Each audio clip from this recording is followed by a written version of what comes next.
Welcome to MIT Course 6S099, Artificial General Intelligence. Today we have Ray Kurzweil. He is one of the world's leading inventors, thinkers, and futurists with a 30-year track record of accurate predictions. Called the Restless Genius by the Wall Street Journal and the Ultimate Thinking Machine by Forbes magazine. He was selected as one of the top entrepreneurs by Inc. magazine, which described him as the rightful heir to Thomas Edison. PBS selected him as one of the 16 revolutionaries who made America. Ray was the principal investigator of the first CCD flatbed scanner, the first Omni-font optical character recognition, the first point-to-speech reading machines for the blind, the first text-to-speech synthesizer, the first music synthesizer capable of recreating the grand piano and other orchestral instruments, and the first commercially marketed large vocabulary speech recognition. Among Ray's many honors, he received a Grammy Award for Outstanding Achievements in Music Technology. He is the recipient of the National Medal of Technology, was inducted into the National Inventors Hall of Fame, holds 21 honorary doctorates and honors from 3 U.S. presidents. Ray has written 5 national best-selling books, including the New York Times bestsellers The Singularity is Near from 2005 and How to Create a Mind from 2012. He is co-founder and chancellor of Singularity University and a director of engineering at Google, heading up a team developing machine intelligence and natural language understanding. Please give Ray a warm welcome.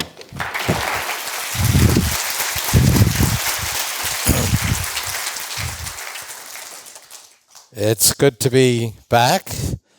I've been in this lecture hall many times and walked the infinite corridor. I came here as an undergraduate in 1965. Within a year of my being here, they started a new major called computer science. It did not get its own course number. It's 6-1. Even biotechnology recently got its own course number. But how many of you are CS majors? Okay. How many of you do work in deep learning? How many of you have heard of deep learning? I came here first in 1962 when I was 14. I became excited about artificial intelligence. It had only gotten its name 6 years earlier at the 1956 Dartmouth conference by Marvin Minsky and John McCarthy. So I wrote Minsky a letter. There was no email back then. And he invited me up. He spent all day with me as if he had nothing else to do. He was a consummate educator. The AI field had already bifurcated into 2 warring camps.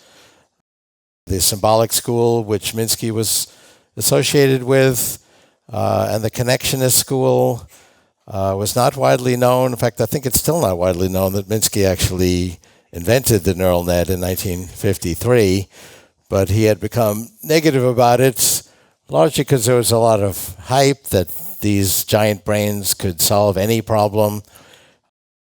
So the first popular neural net, the perceptron, was being promulgated by Frank Rosenblatt at Cornell. So Minsky said, where are you going now? And saying, I said, to see Rosenblatt at Cornell. I said, don't bother doing that. And I went there, and Rosenblatt was touting the perceptron that it ultimately would be able to solve any problem. So I brought some printed letters that had a camera, and it did a perfect job of recognizing them as long as they were Courier 10. Different type style didn't work at all. And he said, but don't worry. We can take the output of the perceptron and feed it as the input to another perceptron and take the output of that and feed it to a third layer. And as we add more layers, it'll get smarter and smarter and generalize.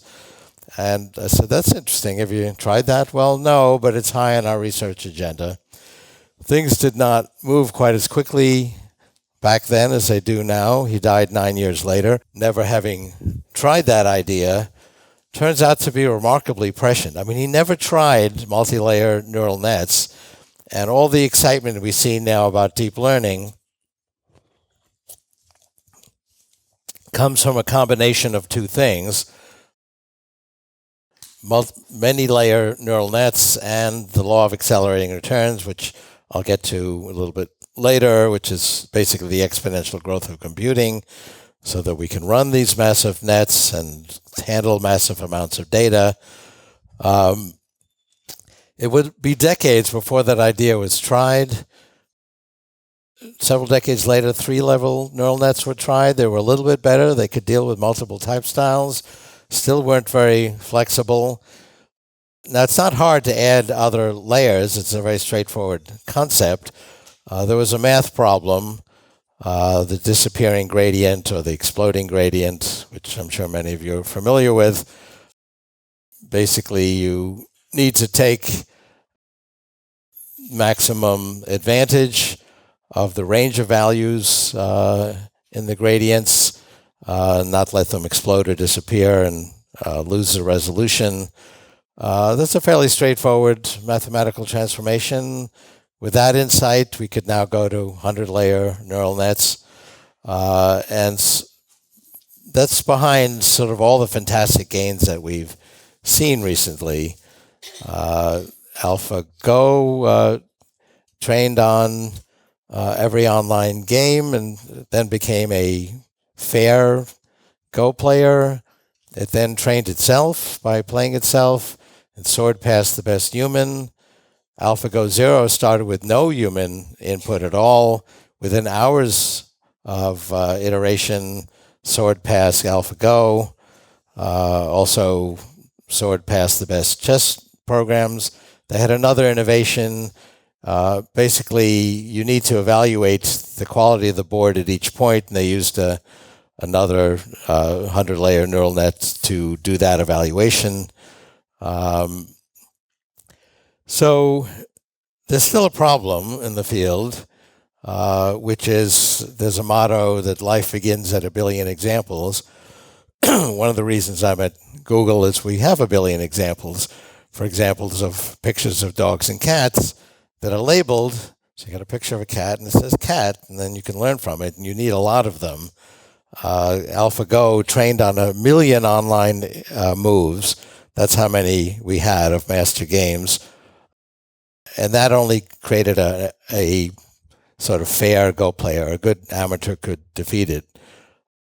So they worked around that in the case of Go by basically generating an infinite amount of data by having the system play itself.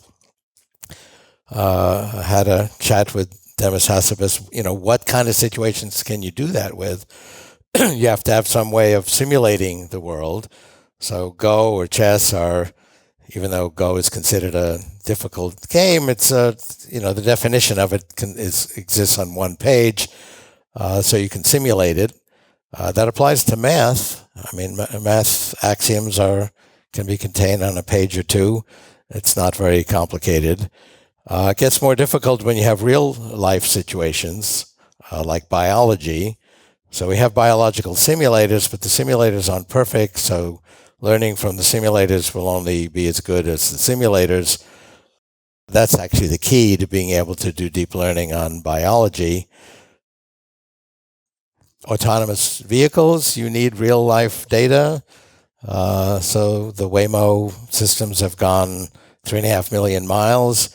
That's good. That's enough data to then create a very good simulator.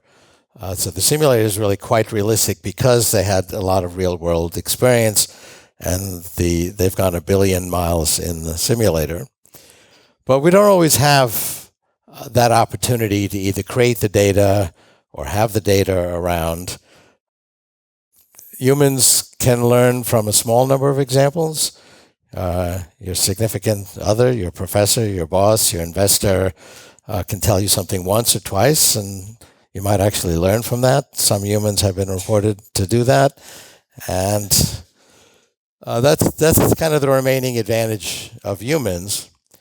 Now, there's actually no backpropagation in the human brain. It doesn't use deep learning. It uses a different architecture. That same year, in 1962, I wrote a paper, How I Thought the Human Brain Worked. There was actually very little neuroscience to go on. There was one neuroscientist, Vernon Mountcastle, that had something relevant to say, which is he did I mean, there was the common wisdom at the time, and there's still a lot of neuroscientists that say this, that we have all these different regions of the brain. They do different things. They must be different. There's V1 in the back of the head where the optic nerve spills into, that can tell that that's a curved line, that's a straight line, does these simple feature extractions on visual images. It's actually a large part of the neocortex. There's the fusiform gyrus up here, which can recognize faces.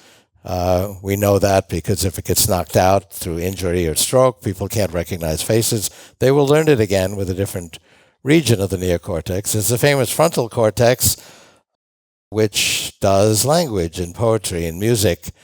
So these must work on different principles. He did autopsies on the neocortex in all these different regions and found they all looked the same. They had the same repeating pattern, same interconnections. He said neocortex is neocortex. So I had that hint. Otherwise, I could actually observe human brains in action, which I did from time to time.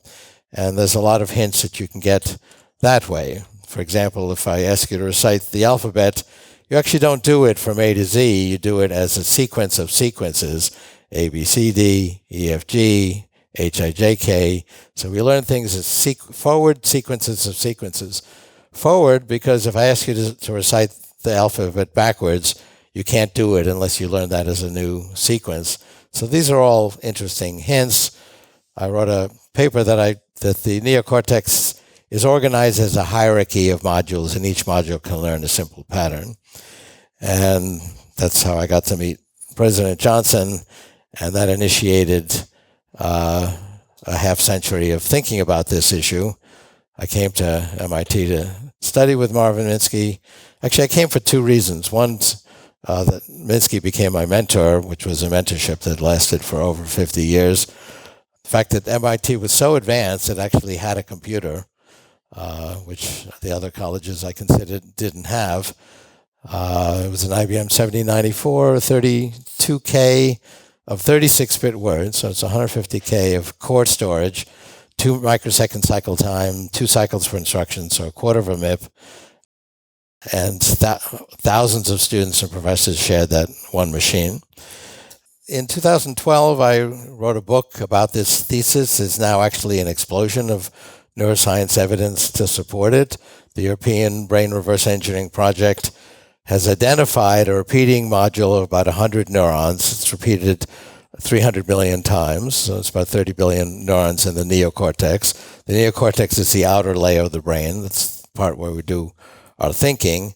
And they can see in each module axons coming in from another module. And then the single output axon of that module goes as the input to another module. So we can see it organized as a hierarchy. It's not a physical hierarchy. The hierarchy comes from these connections. The neocortex is a very thin structure. It's actually 1 module thick. There's 6 layers of neurons, but it constitutes 1 module. And we can see that it learns a simple pattern. And for various reasons I cite in the book, the pattern recognition model it's using is basically a hidden Markov model. How many of you have worked with Markov models? Okay. That's usually no hands go up when I ask that question. But a Markov model is not, it is learned, but it's not backpropagation. It can learn local features. So it's very good for speech recognition. And the speech recognition I did in the 80s used these Markov models. That became the standard approach because it can deal with local variations. So the fact that a vowel is stretched, you can learn that in a Markov model. It doesn't learn long distance relationships. That's handled by the hierarchy. And something we don't fully understand yet is exactly how the neocortex creates that hierarchy. But we have figured out how it can connect this module to this module. Does it then grow? I mean, there's no virtual communication or wireless communication. It's an actual connection. So does it grow an axon, from one place to another, which could be inches apart?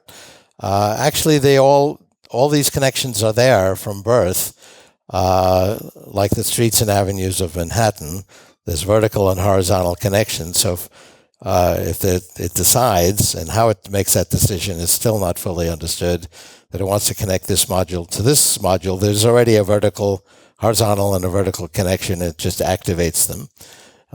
We can actually see that now, and it can see that happening in real time on non-invasive brain scans.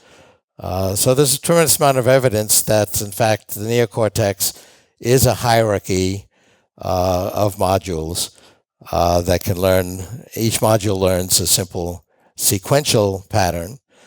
And even though the patterns we perceive don't seem like sequences, they may seem three-dimensional or even more complicated, they are in fact represented as sequences. But the complexity comes in with the hierarchy. So the neocortex emerged 200 million years ago with mammals. All mammals have a neocortex. It's one of the distinguishing features of mammals. These first mammals were small. They were rodents. But they were capable of a new type of thinking. Other non-mammalian animals had fixed behaviors, but those fixed behaviors were very well adapted for their ecological niche. But these new mammals could invent a new behavior. So creativity and innovation was one feature of the neocortex. So a mouse is escaping a predator. Its usual escape path is blocked. It will invent a new behavior to deal with it. Probably wouldn't work, but if it did work, it would remember it and would have a new behavior. And that behavior could spread virally through the community. Another mouse watching this would say to itself, that was really clever going around that rock. I'm going to remember to do that. And it would have a new behavior. Didn't help these early mammals that much because, as I say, the non-mammalian animals were very well adapted to their niches. And nothing much happened for 135 million years. But then 65 million years ago, something did happen. There was a sudden violent change to the environment. We now call it the Cretaceous extinction event. There's been debate as to whether it was a meteor or an asteroid. I mean, a meteor or a volcanic eruption.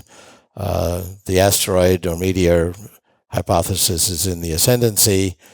But if you dig down to an area of rock reflecting 65 million years ago, the geologists will explain that it shows a very violent, sudden change to the environment. And we see it all around the globe. So it was a worldwide phenomenon.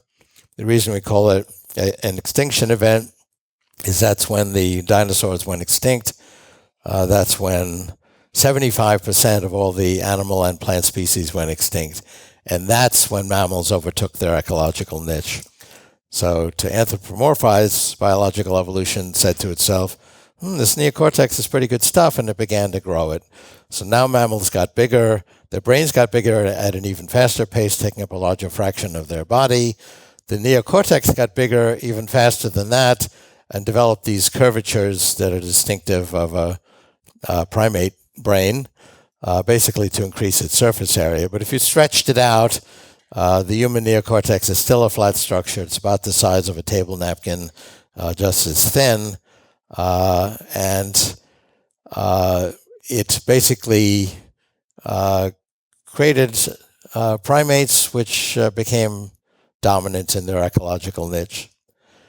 Then something else happened 2 million years ago. Biological evolution decided to increase the neocortex further and increase the size of the enclosure and basically filled up the frontal cortex with our big skulls with more neocortex. And up until recently, it was felt that, as I said, that the frontal cortex was different because it does these qualitatively different things. But we now realize that it's really just additional neocortex. So remember what we did with it.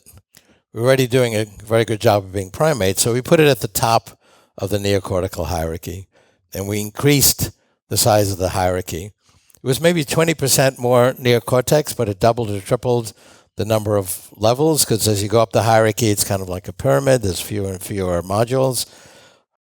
And that was the enabling factor for us to invent language and art and music. Every human culture we've ever discovered has music. No primate culture really has music.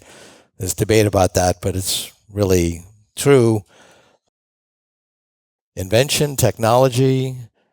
Technology required another evolutionary adaptation, which is this humble appendage here. No other animal has that. If you look at a chimpanzee, it looks like they have a similar hand, but the thumb is actually down here. It doesn't work very well if you watch them trying to grab a stick. So we could imagine creative solutions. Yeah, I could take that branch and strip off the leaves and put a point on it, and we could actually carry out these ideas and create tools, and then use tools to create new tools, and it started a whole other evolutionary process of tool making. And that all came with the neocortex.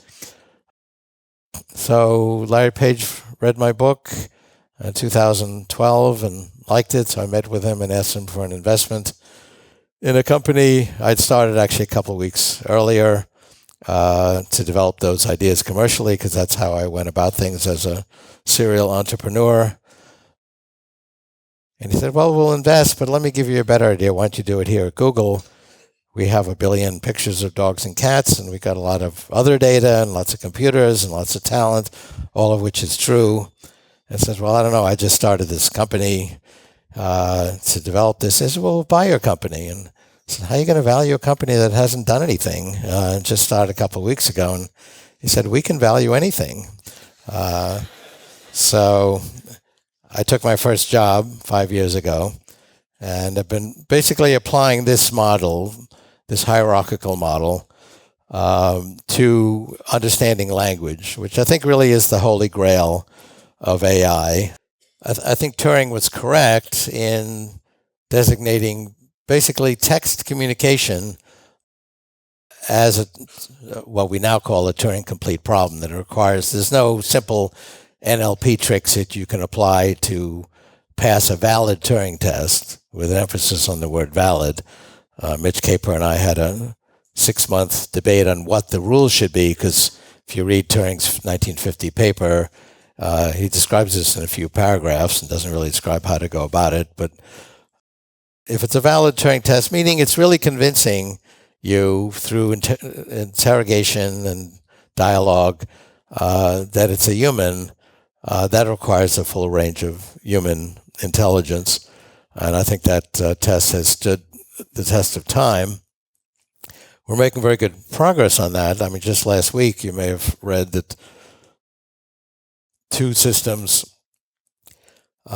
passed a paragraph comprehension test. It's really very impressive. When I came to Google, we were trying to pass these paragraph comprehension tests. We aced the first grade test. Second grade test, we kind of got average performance. And the third grade test had too much inference. Already you had to know some common sense knowledge, as it's called, and make implications of things that were in different parts of the paragraph.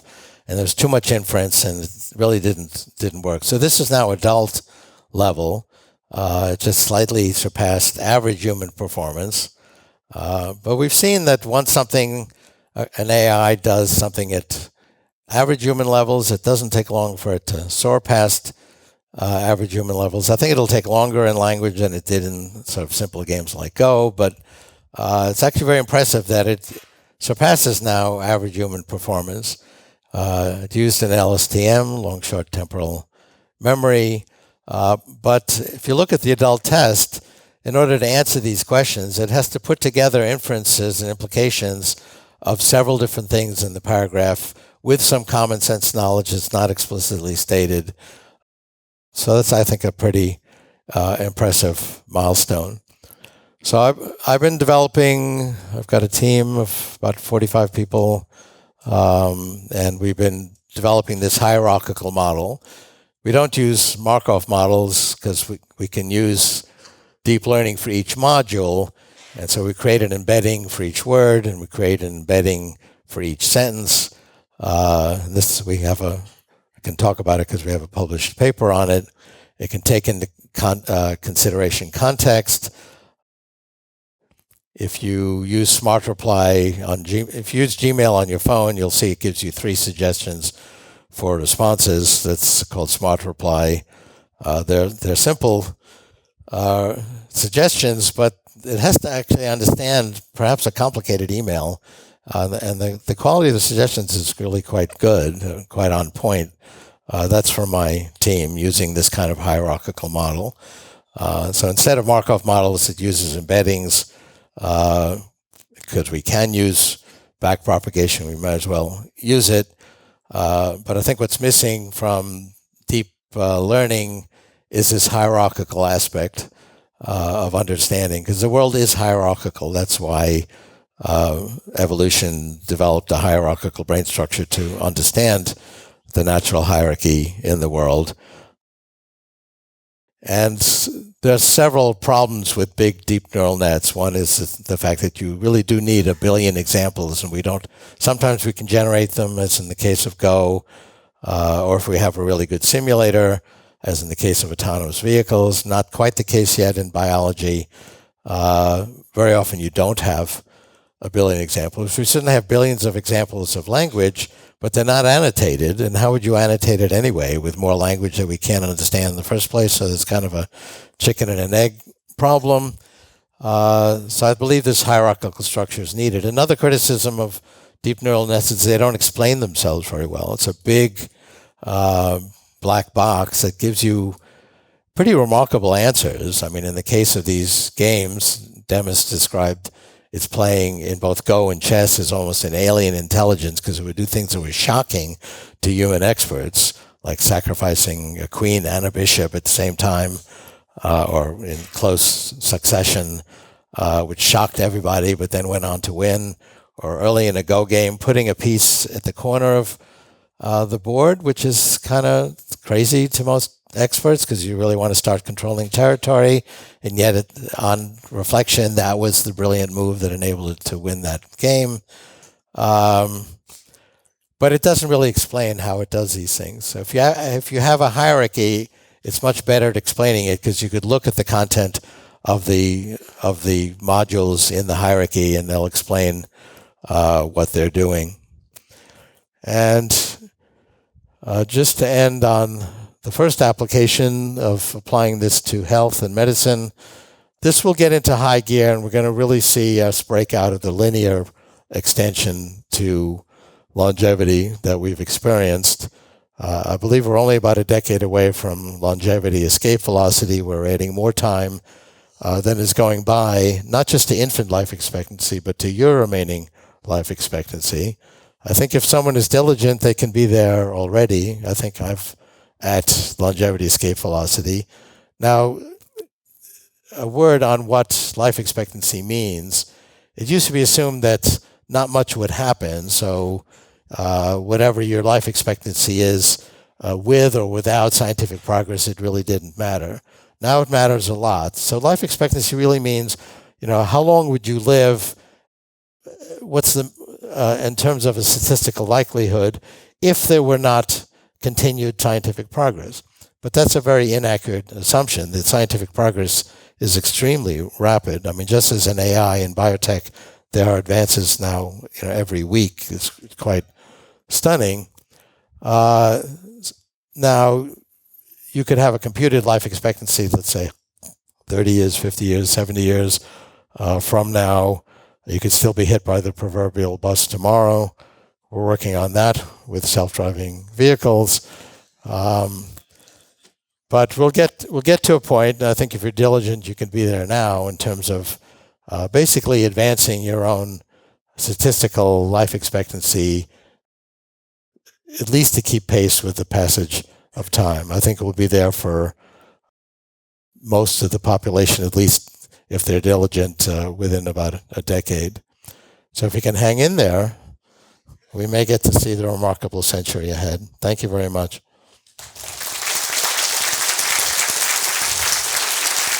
Have a question, please raise your hand and we'll get you a mic. Hi.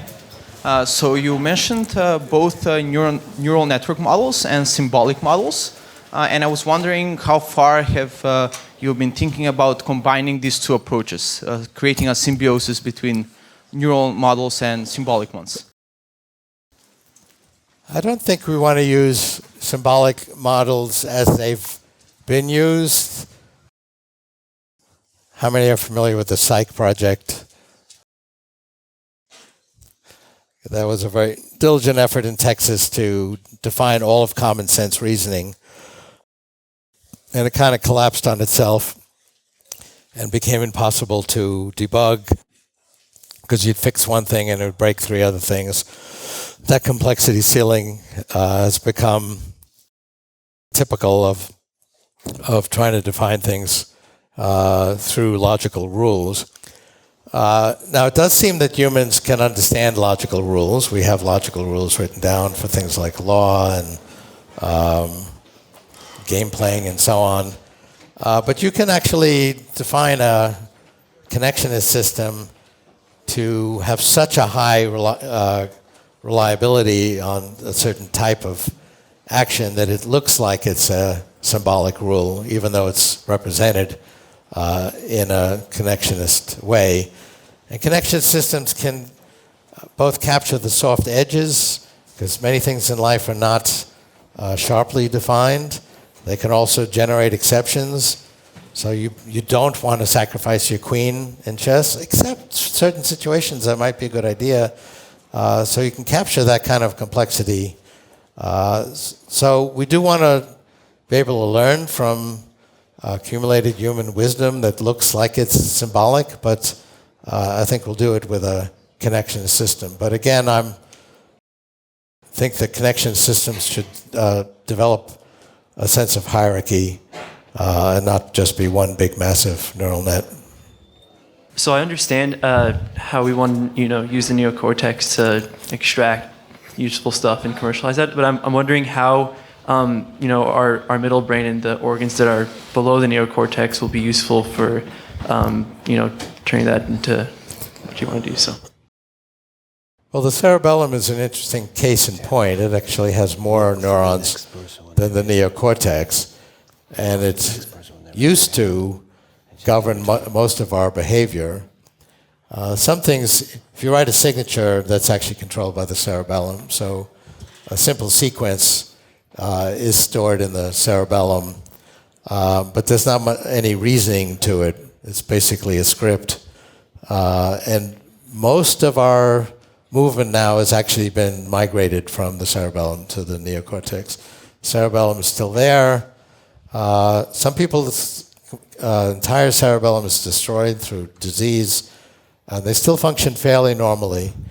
Their movement might be a little erratic because our movement is largely controlled by the neocortex, but some of the subtlety is a kind of pre-programmed script, and so they'll look a little clumsy, but they actually function okay. A lot of other areas of the brain control autonomic functions like breathing, and but our thinking really is controlled by the neocortex. In terms of mastering intelligence, I think the neocortex is the brain region we want to study. I'm curious what you think might happen after the singularity is reached in terms of this exponential growth of information. Yeah, do you think it will continue, or will there be a whole paradigm shift? What do you predict? Well, in the Singularities Near, I talk about the atomic limits based on molecular computing as we understand it, and it can actually go well past 2045 and actually go to trillions of times greater computational capacity than we have today. So I don't see that stopping anytime soon, and we'll go way beyond what we can imagine. And it becomes an interesting discussion what the impact on human civilization will be. So to take a maybe slightly more mundane issue that comes up is, it's going to eliminate most jobs or all jobs. The point I make is it's not the first time in human history we've done that. How many jobs circa 1900 exist today? And that was the feeling of the Luddites, which was an actual society that formed in 1800 after the automation of the textile industry in England. They looked at all these jobs going away and felt, employment's going to be just limited to an elite.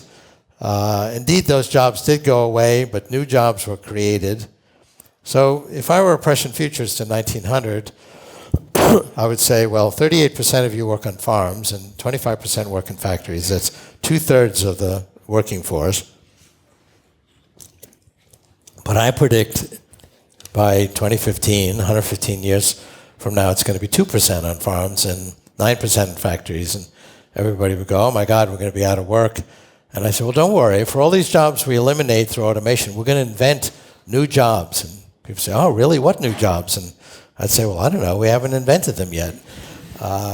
That's the political problem. We can see jobs very clearly going away fairly soon, like driving a car or a truck. And the new jobs haven't been invented. I mean, just look at the last 5 or 6 years.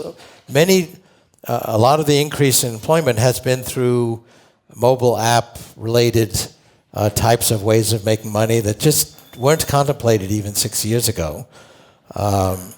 If I were really prescient, I would say, well, you're going to get jobs creating mobile apps and websites and doing data analytics and self-driving cars. Cars? What's a car? And nobody would have any idea what I'm talking about.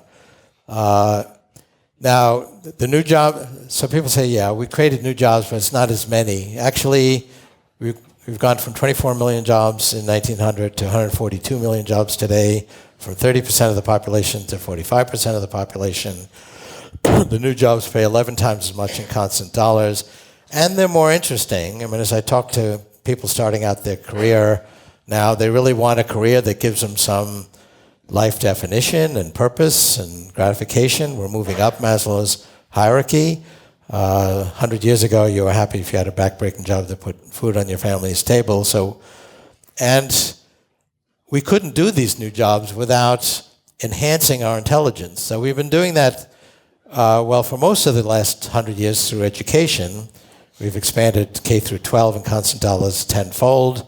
We've gone from 38,000 college students in 1870 to 15 million today.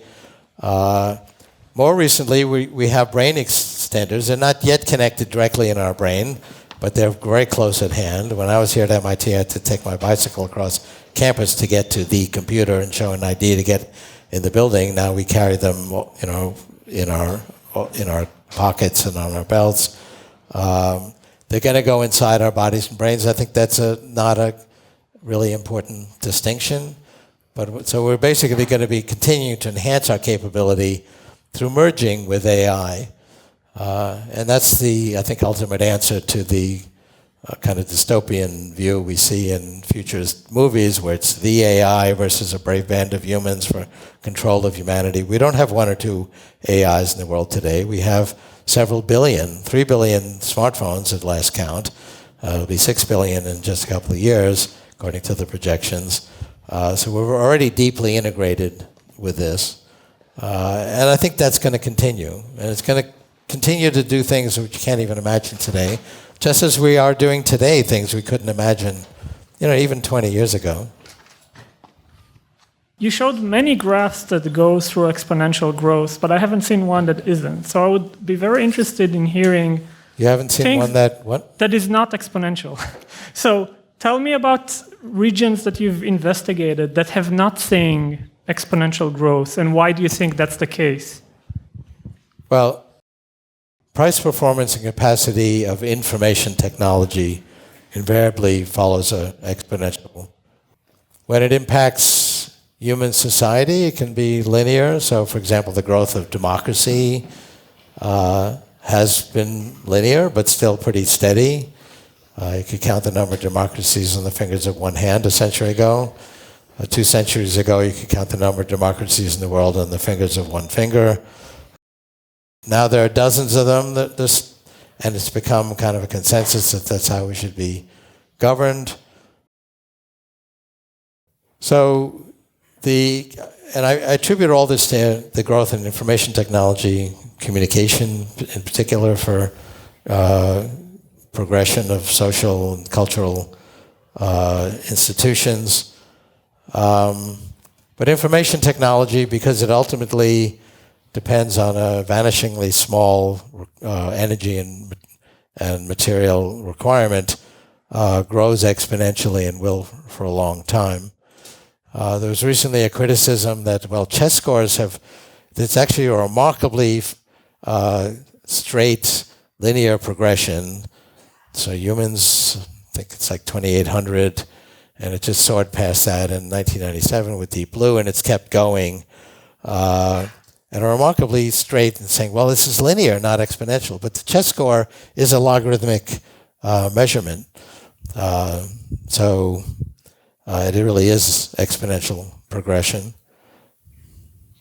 So philosophers like to think a lot about the meaning of things, especially in the 20th century. So, for instance, Martin Heidegger gave a couple of speeches and lectures on the relationship of human society to technology, and he particularly distinguished between the mode of thinking which is calculating thinking and a mode of thinking which is reflective thinking or meditative thinking.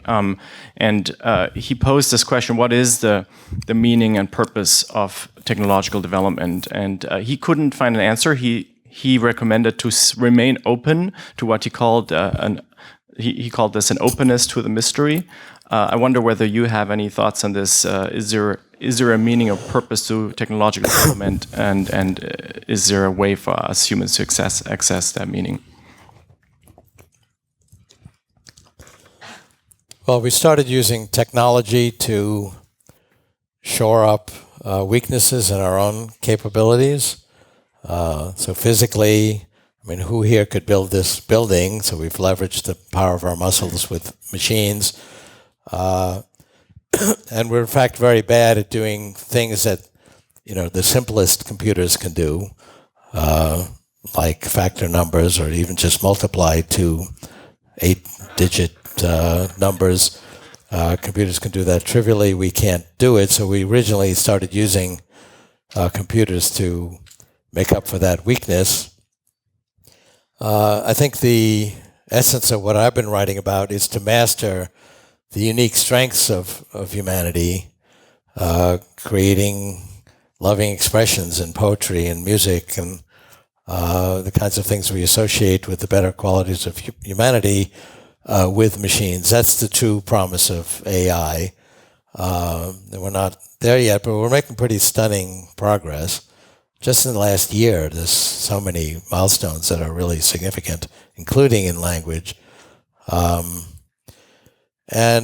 But I think of technology as an expression of humanity.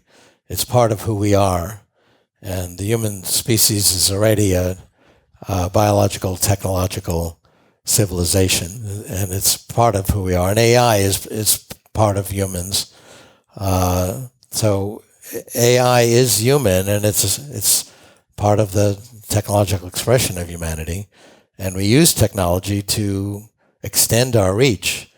I couldn't reach that fruit at that higher branch 1,000 years ago, so we invented a tool to extend our physical reach. And we now extend our mental reach. We can access all of human knowledge with a few keystrokes. And we're going to make ourselves literally smarter by merging with AI. Hi. First of all, honor to hear you speak here.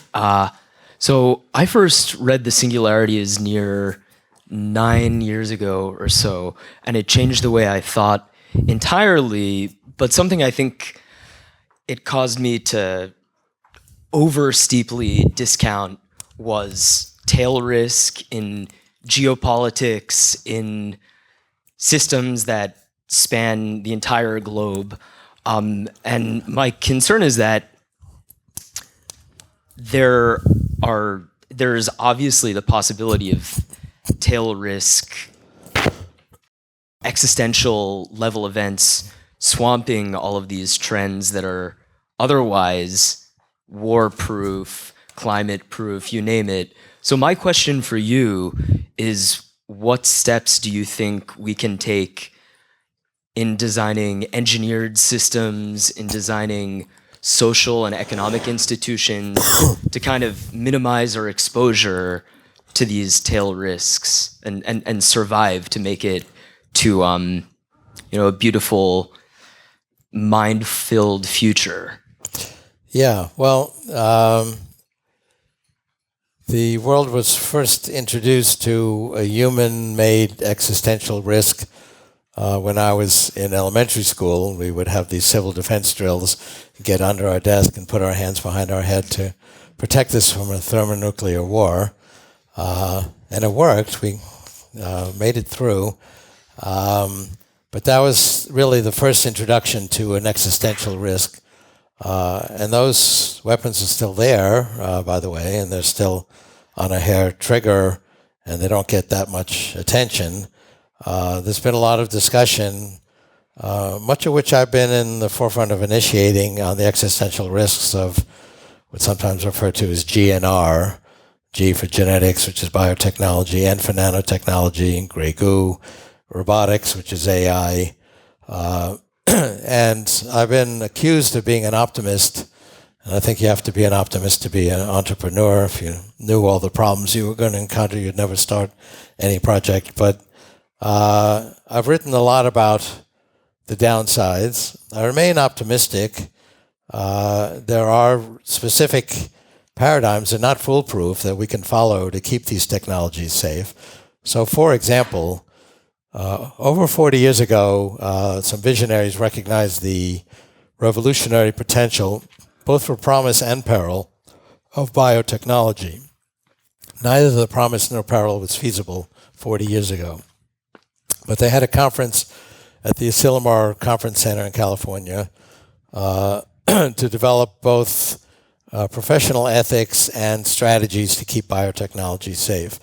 And they've been known as the Asilomar Guidelines. They've been refined through successive Asilomar conferences. Much of that's baked into law. And in my opinion, it's worked quite well. We're now, as I mentioned, getting profound benefit. It's a trickle today. It'll be a flood over the next decade. And the number of people who have been harmed, either through intentional or accidental abuse of biotechnology, so far is zero. Actually, I take that back. There was one boy who died in gene therapy trials about 12 years ago, and there was congressional hearings, and they canceled all research for gene therapy for a number of years. You could do an interesting master's thesis and demonstrate that 300,000 people died as a result of that delay, but you can't name them. They can't go on CNN, so we don't know who they are. But so that has to do with the balancing of risk. But in large measure, virtually no one has been hurt by biotechnology. Now, that doesn't mean you can cross it off our list. Okay, we took care of that one because the technology keeps getting more sophisticated. CRISPR's a great opportunity. There's hundreds of trials of CRISPR technologies to overcome disease, but it could be abused. You can easily describe scenarios, so we have to keep reinventing it. January, we had our first Asilomar conference on AI ethics, and so I think this is a good paradigm. It's not foolproof. I think the best way we can assure a democratic future that includes our ideas of liberty is to practice that in the world today, because the future world of the singularity, which is a merger of biological and non-biological intelligence, is not going to come from Mars. I mean, it's going to emerge from our society today. So if we practice these ideals today, it's going to have a higher chance of us practicing them as we get more enhanced with technology. If that doesn't sound like a foolproof solution, it isn't, but I think that's the best approach. In terms of technological solutions, I mean, AI is the most daunting. You can imagine there are technical solutions to biotechnology and nanotechnology. There's really no subroutine you can put in your AI software that will assure that it remains safe. Intelligence is inherently not controllable. If there's some AI that's much smarter than you that's out for your destruction, the best way to deal with that is not to get in that situation in the first place. If you are in that situation, find some AI that will be on your side. But basically, it's going to, I believe we have been headed through technology to a better reality. I go around the world and people really think things are getting worse. And I think that's because our information about what's wrong with the world is getting exponentially better. I say, oh, this is the most peaceful time in human history. And people say, what, are you crazy? Didn't you hear about the event yesterday and last week? And, well, 100 years ago, there could be a battle that wiped out the next village and you wouldn't even hear about it for months. I have all these graphs on education, and literacy has gone from like 10% to 90% over a century, and health, wealth, poverty's declined 95% in Asia over the last 25 years. It's documented by the World Bank. All these trends are very smoothly getting better, and everybody thinks things are getting worse.